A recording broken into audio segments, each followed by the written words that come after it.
welcome to Lone Wolf 368, glad you could join me.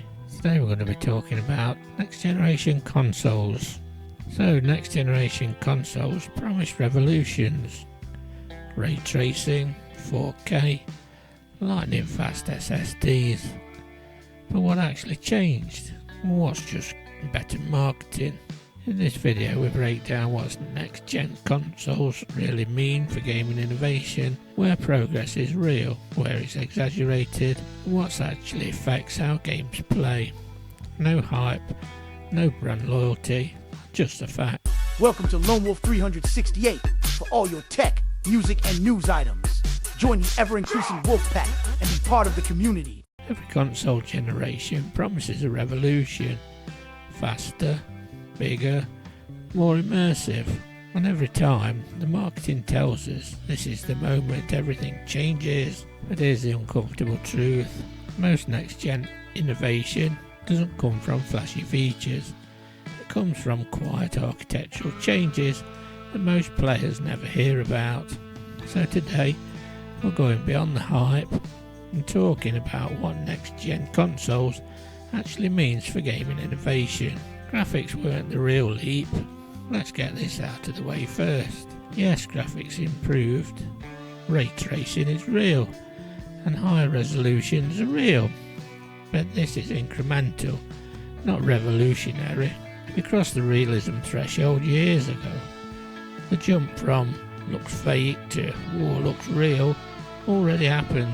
What we're seeing now is a refinement, not a reinvention. The truth is, better visuals don't automatically mean better games, and they rarely change how games are designed. The SSD is the actual game changer, not because games load faster, but because design constraints changed. Older consoles forced developers to reuse assets constantly, build narrow corridors and elevators, and hide loading behind animations. With fast storage, these limitations disappear. Worlds can stream seamlessly. Levels can be denser.